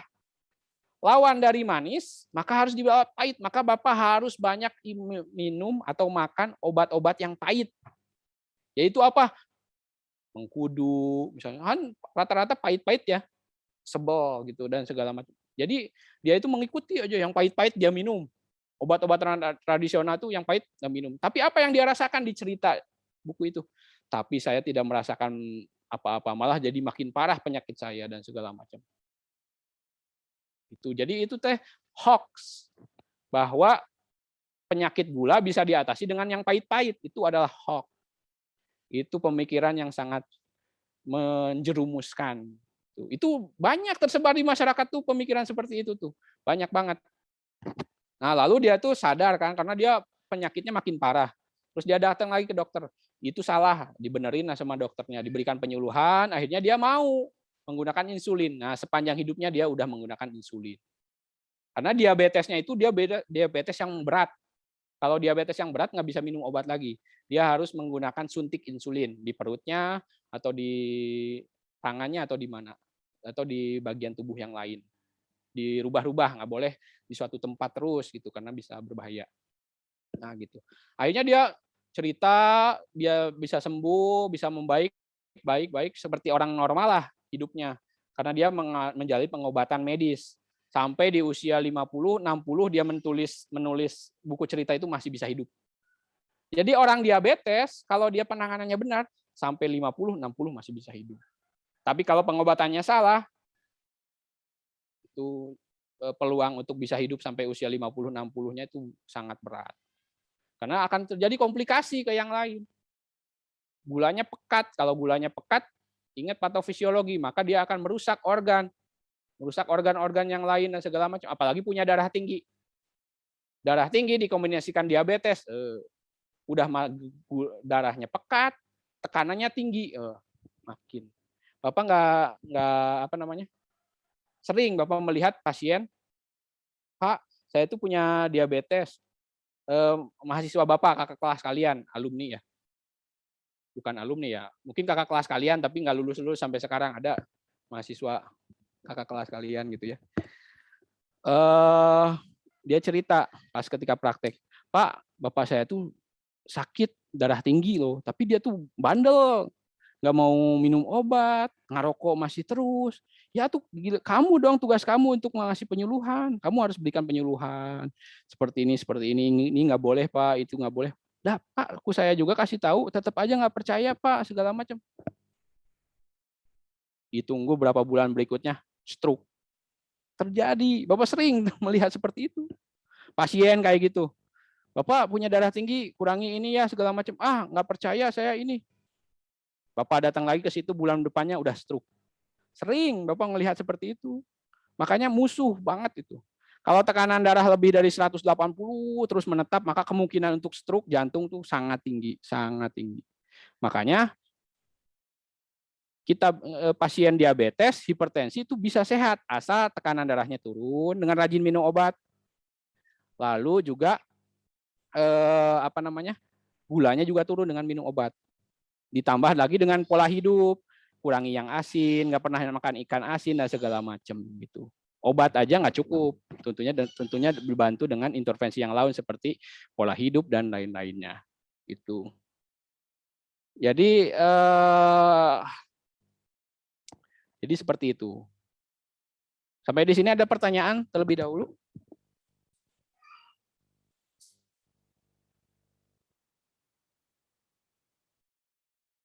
Bapak izin bertanya. Ya, boleh. Agni. Nama saya Agni Aulia. Kan ada tuh sekarang tuh beredar yang minuman air tuh kesaring sama biogas, tau nggak Pak? Ya. Yang pakai keramik gitu. Oh iya. Penelitian tuh ada yang bilang kalau misalnya si keramik itu tuh bisa mengubah molekul kristal di dalam air. Ada juga yang nggak percaya. Nah, menurut Bapak itu kayak gimana Pak? Kalau dilihat dari. Oke, terima kasih Agni pertanyaannya. Nah, Nah, itu pertanyaan-pertanyaan itu yang harus bisa dijawab gitu. Nanti itu dari masyarakat itu pasti keluar pertanyaan-pertanyaan seperti itu. Kalau kita nggak bisa jawab, jangan jawab dulu. Berikan waktu saya untuk melakukan membaca-baca dulu jurnalnya. Oleh karena itu, saya akan baca-baca nanti minggu depan di pertemuan kedepannya saya akan ceritakan apa hasil dari penelitian-penelitian tersebut. Jadi harus kita baca-baca dulu gitu. Kalau dari pengalaman bacaan Bapak ya terkait obat-obat gitu ya, itu menurut Bapak memang mungkin ada manfaatnya. Tapi manfaatnya itu nggak signifikan gitu. Terus juga nggak bisa semua penyakit. Minum obat ini, minum air dari yang sudah dialiri kristal ini terus bisa sembuh semua penyakit. Nggak mungkin, terlalu mengada-ngada kalau seperti itu. Mungkin dia untuk peningkatan untuk meningkatkan kandungan airnya bisa lebih bagus sehingga homeostatisnya bagus atau kekebalan tubuhnya meningkat. Mungkin hanya sebatas meningkatkan kekebalan tubuh gitu. Nggak untuk semua penyakit terus minum itu. Kalau memang misalnya untuk bisa semua penyakit menyembuhkan, kenapa tuh yang stroke nggak dikasih itu aja terus bisa sembuh? Gitu kan? Ya, jadi nggak semua bisa penyakit. Jadi percaya nggak percaya. Mungkin untuk dia meningkatkan kekebalan tubuh mungkin bisa berefek. Tapi untuk menyembuhkan penyakit, mungkin efeknya ya nggak ada efeknya atau bahkan efeknya kecil atau mungkin nggak ada efeknya. Itu yang sering di masyarakat itu sering terjadi disamaratakan. Obat ini bisa terapi ini bisa untuk menyembuhkan semua penyakit. Nah, itu yang salah. Ya, jadi nggak semuanya gitu. Kalau obat-obat orang normal gitu ya, dia nggak punya darah tinggi, nggak punya diabetes, mungkin menggunakan herbal aja udah cukup. Kenapa? Karena dia normal, memang pada dasarnya herbal itu gunanya untuk meningkatkan kekebalan tubuh dia aja. Mungkin kalau dia sakitnya kecapean karena capek bekerja, dengan refleksi aja itu udah cukup. Tapi kalau udah penyakitnya dia penyakit jantung misalnya cuma refleksi nggak akan cukup, mungkin nggak akan cukup gitu. Jadi beda-beda terapinya, jangan disamakan gitu. Ya. Jadi Pak, kalau misalnya kan jurnalnya tuh belum ada yang pasti ya Pak. Kan tadi ada yang bilang kalau itu tuh betul, ada yang bilang itu cuman promosi lah.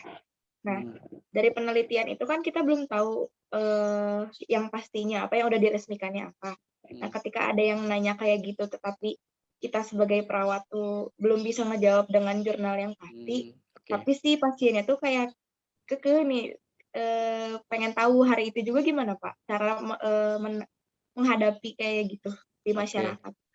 Oke. Mungkin Agni perlu melihat ini tadi yang teori Leininger. Nah, menurut teori Leininger itu berbahaya nggak? Misalnya menurut analisis Agni misalnya, dari situ dilihat ya. Kita ditanya seperti itu. Oh, itu udah bersih. Misalnya kristalnya juga bersih. Alat-alat yang digunakan juga penyaringnya juga bersih. Akhirnya kan nggak masalah. Kalaupun salah juga nggak akan menjadi penyakit gitu bagi pasien. Ya silahkan aja dulu, mangga Bu, digunakan aja dulu gitu. Tapi kalau misalnya kita baca penelitiannya nggak ada, ternyata kita lakukan penelitian. Justru kesempatan bagi kita melakukan penelitian. Kita lakukan penelitian, benar nggak ada efeknya? Dengan eksperimental, harus eksperimen baiknya gitu. Ada random, ada juga kelompoknya, ada 2 kelompok kontrol sama kelompok intervensi. Nanti kalian akan pelajari bagaimana teori penelitian eksperimental itu seperti apa. Jadi lakukan penelitian gitu. Berarti belum ada penelitiannya. Tapi kalau setahu Bapak ya, namanya penelitian itu nggak pernah ada, pasti pernah ada. Mungkin kalau di Indonesia nggak ada, di luar negeri ada. Mungkin salah kitanya yang mencarinya tidak kurang teliti, atau kitanya sendiri yang tidak menggunakan kata kunci yang berbahasa Inggris, karena di luar negeri itu sangat lengkap penelitian. Termasuk batu kristal segala macam itu ada penelitiannya. Tapi kalau memang nggak ada, karena batu kristalnya memang dianggap berbeda dengan di luar negeri, ya berarti kita kita lakukan penelitian sendiri. Tapi sejauh Bapak tahu gitu ya, kalau kristal mempengaruhi seperti itu terlalu jauh lah. Terkecuali untuk kekebalan tubuh mungkin bisa ya, kita bisa akui bahwa itu efektif. Tapi untuk menyembuhkan penyakit rasanya berat gitu. Bapak juga pernah ditawarin tuh sama kerabat-kerabat dekat Bapak, ini beli kristal, pokoknya kristal ini kalau dimasukin air terus diminum airnya ini bisa sehat dan segala macam. Mahal, itu jutaan itu. Jutaan bener. Itu beresiko juga, mungkin dia nggak membahayakan pasien, mungkin nggak beresiko membahayakan pasien, tapi memiskinkan pasien bisa kan? Gitu. Kasihan gitu. Pengobatannya mahal-mahal, beli kristal mahal-mahal, tapi ternyata nggak berdampak secara signifikan. Kalau dari akal rasional gitu, dan juga dari akal rasional kita gitu ya, kayaknya nggak masuk akal gitu bisa menyembuhkan segala macam. Tapi dari hasil penelitian memang ada efeknya memang. Tapi ya efeknya nggak sejauh itu gitu, nggak sesignifikan itu gitu. Lebih baik kalau yang darah tinggi ya minum aja kaptopril, itu lebih berefek loh daripada minum yang kayak gitu. Udah jelas penelitiannya. Yang diabetes minum obat ini udah pasti itu berefek gitu. Nah, lalu juga ada anggapan seperti ini nih ya. Kalau pengobatan kimia itu berbahaya, itu anggapan ada benernya juga. Tapi ada salahnya juga. Ya, nggak semua obat-obatan kimia itu berbahaya. Obat-obatan yang bersifat dasar itu aman. Contohnya apa? Kaptopril. Mau kalian konsumsi berpuluh-puluh tahun juga itu akan aman. Tapi kalau obat-obat yang kemoterapi memang lebih berat gitu. Itu cenderung akan lebih berat. Tapi kalau obat-obatan kimia yang dasar kayak kalau demam itu paracetamol itu paling aman.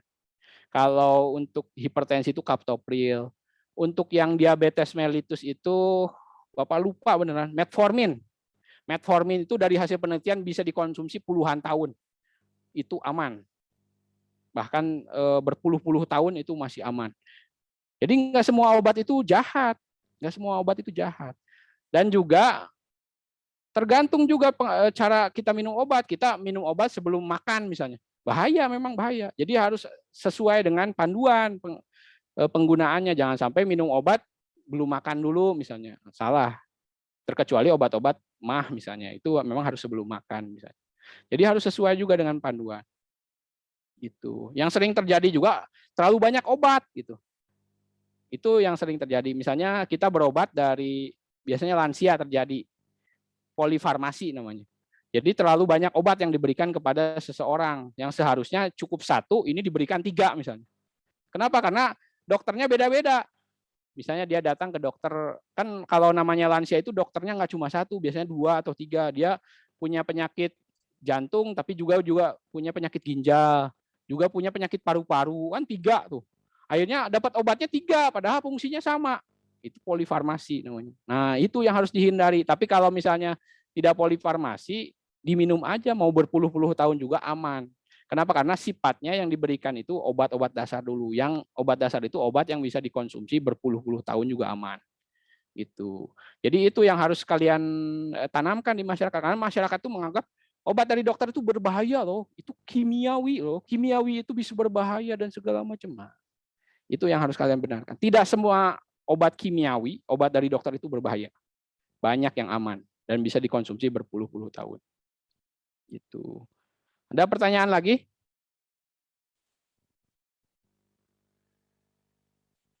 Ada pertanyaan lagi? Izin bertanya, Pak. Boleh. Menurut tadi melanjutkan pertanyaan Agni apa ya? Mungkin yang pendapat yang bioglas itu apa mungkin sugesti baik itu akan menimbulkan obat sendirinya? Jadi Pak, mungkin orang lain itu udah tersugesti apa ya sama hal-hal yang kayak gitu. Oh mungkin ini membuat sembuh apa gimana? Ya. Jadi yang buat sembuhnya itu sugestinya gitu Pak, bukan barangnya. Apa mungkin kayak gitu Pak? Bisa jadi. Jadi benar kata Laila, bisa juga karena sugesti. Placebo, kalau dalam ilmu kedokteran, ilmu keperawatan itu dikenal dengan efek placebo. Efek yang muncul karena sugesti kita. Gitu. Efek yang muncul karena sugesti kita. Makanya itu harus diteliti. Diteliti dengan namanya RCT, Randomized Control Trial. Penelitian RCT, Randomized Control Trial.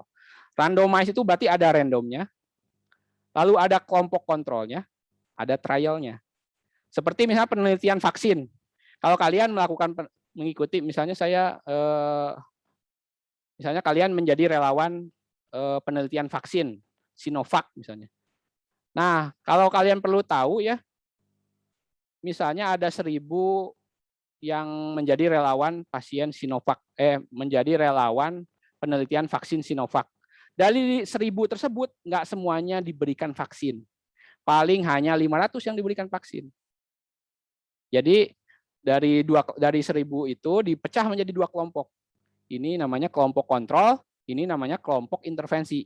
Yang kelompok kontrol itu disuntik juga vaksin, disuntik juga, tapi isinya mungkin hanya Aquades.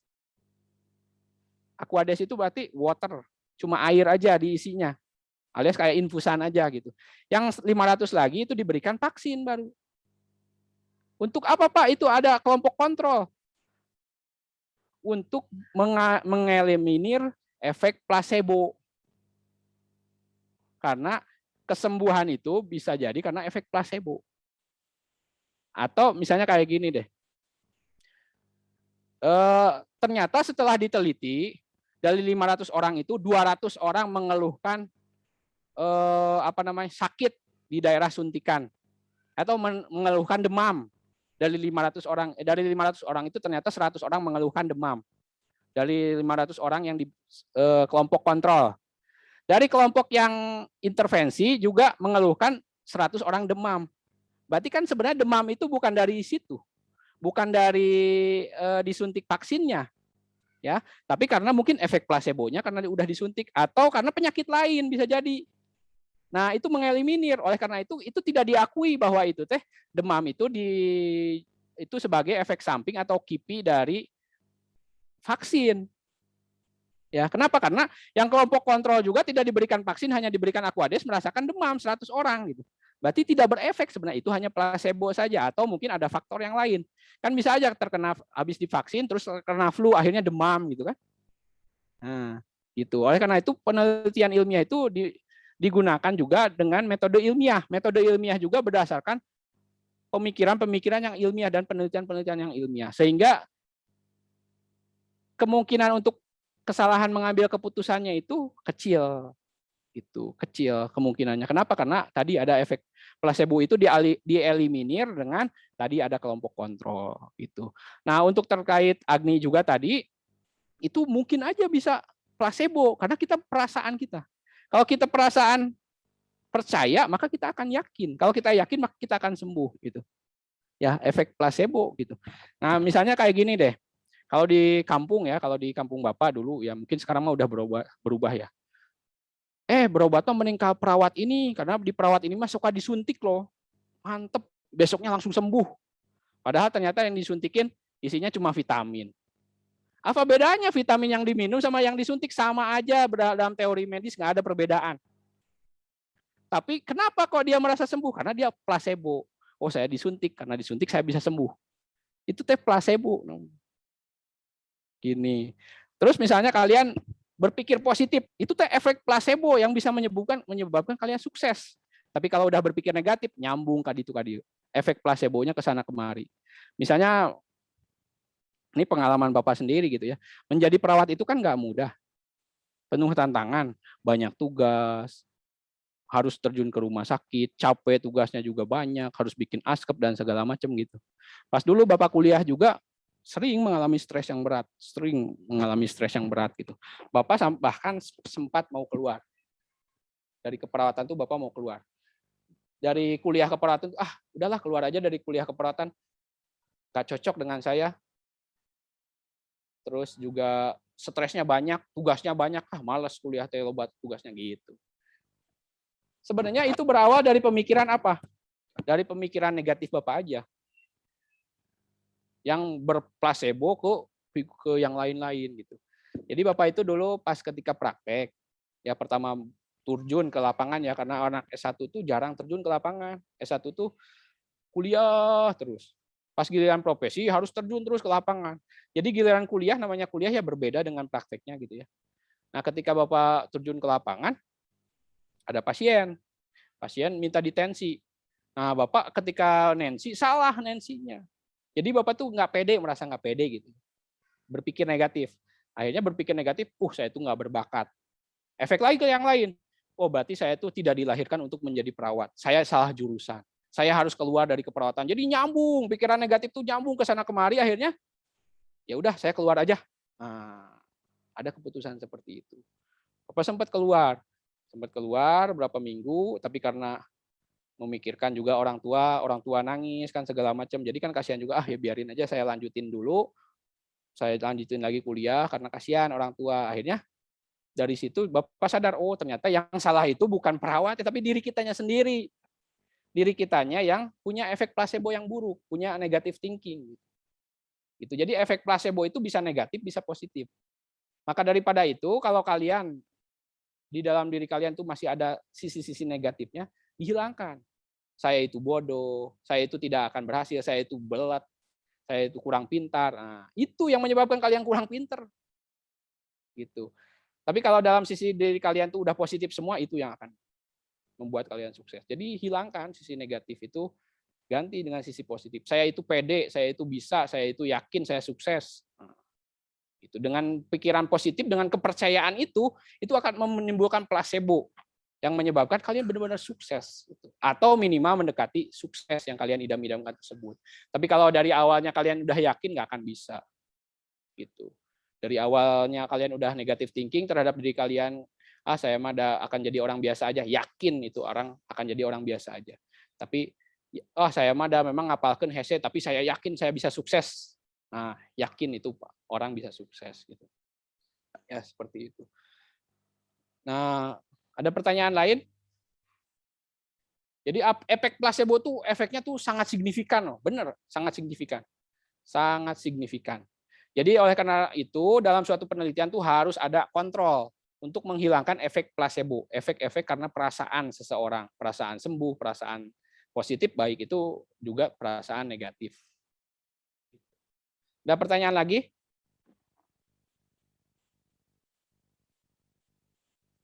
Ya, kalau nggak ada pertanyaan lagi, Bapak juga punya intermezzo dulu sedikit mungkin ya, karena waktunya adalah 2 menit lagi.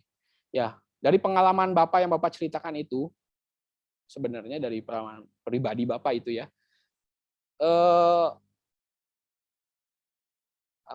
memang menjadi perawat itu penuh stresor. Kalau mau jadi perawat yang benar-benar bagus, kalian harus menjalani stresor-stresor tersebut. Kalian perlu stres. Tapi yang penting itu bukan menghilangkan stresnya. Karena nggak akan ada orang yang sukses kalau nggak ada stres. Nggak akan mungkin kalian bisa sukses kalau nggak mau stres. Pasti stres. Tapi bagaimana cara mengatasi stresnya tersebut? Maka kalian penting untuk belajar manajemen stres. Jadi kalau kalian mau sukses, belajar manajemen stres. Karena untuk sukses itu nggak bisa dengan tanpa stres. Udah pasti harus stres. Kalau kalian mau kuliah nggak ada stres, kuliah di Sukabumi. Di beberapa universitas, kalian tinggal kuliah 2 jam, bisa lulus dengan mudah. Banyak. Tapi udah gitu jadi nggak jadi apa-apa, nggak bisa jadi apa, nggak dapat ilmu apa-apa. Kenapa? Karena belajar tanpa stres itu nggak mungkin, rasanya nggak akan mungkin. Jadi kalau kalian bangga tuh, oh saya mah bangga karena kuliah saya tuh santai, nggak sibuk saya mah tuh, bisa lulus gampang, nggak akan bangga itu. Kita tuh bangga kalau kita kuliah di tempat yang tugasnya banyak dan segala macamnya banyak. Itu kita harus bangga. Kenapa? Karena dengan itu kita bisa mendapatkan stres. Stres tersebutlah yang membuat kita maju. Ya, kuliah dimanapun kalau mau kuliahnya benar-benar pasti nggak akan santai, pasti akan sibuk. Tapi pasti akan sibuk. Oleh karena itu bukan masalah kita menghilangkan kesibukan itu dengan kita keluar dari kuliah, bukan. Karena kuliah dimanapun atau pindah kuliah mau di kedokteran, kamu lebih stres deh. Banyak banget stresnya itu kedokteran. Pindah ke ekonomi sama stres juga. Nggak akan kalian menemukan kuliah yang benar-benar kuliah ya, bukan abal-abal ya.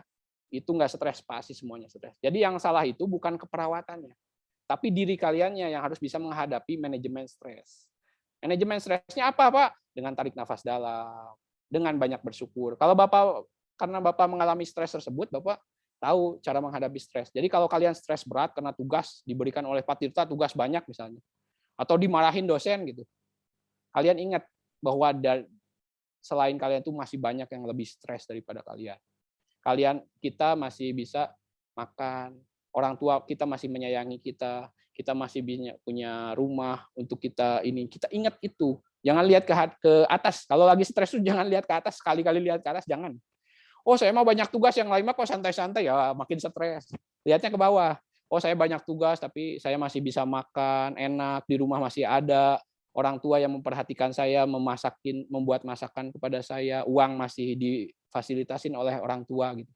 Sama ketika kita juga nggak punya uang, alhamdulillah saya nggak punya uang, tapi saya masih punya keluarga yang sehat semuanya, lalu juga saya masih bisa berusaha gitu. Jadi kita lihatnya tuh ke bawah gitu.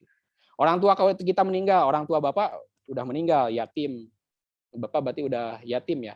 Udah yatim. Pas orang tua meninggal, Bapak selalu berpikir manajemen stresnya itu, alhamdulillah walaupun orang tua saya meninggal tapi sampai dewasa bisa bertemu, banyak kok yang dari kecil udah meninggal gitu. Itu manajemen stres gitu. Belajarlah banyak gitu. Salah satu manajemen stres menurut Bapak yang paling efektif itu bersyukur. Lihat ke bawah, jangan lihat ke atas gitu. Tapi selain itu ada banyak sekali manajemen stres yang lain ya, manajemen stres lain. Jadi belajar untuk itu. Kalau kalian mau sukses harus tahu manajemen stres karena nggak mungkin sukses kalau tanpa stres. Mustahil, sifatnya mustahil kalau mau sukses tanpa stres. Mustahil. Ya, oleh karena itu bukan stresnya yang dihilangkan dengan keluar kuliah atau dengan pindah kuliah ke tempat yang lain, karena percuma pindah ke tempat kuliah ke yang lain juga stresnya akan tetap tinggi. Tapi bagaimana diri kalian yang bisa menghadapi stres tersebut ke arah yang positif menjadi stres dengan manajemen stres yang baik. Begitu. Karena waktunya juga sudah habis, sebenarnya banyak yang ingin Bapak ceritakan di sini karena waktunya terbatas. Jadi Bapak harap kalian banyak baca karena ilmu itu nggak ada batasannya, sangat banyak sekali gitu. Sedangkan waktu yang dimiliki oleh dosen hanya sedikit. Sekian dari Bapak. Wabillahi taufiq wal hidayah. Wassalamualaikum warahmatullahi wabarakatuh. Waalaikumsalam warahmatullahi wabarakatuh. Terima kasih, Pak.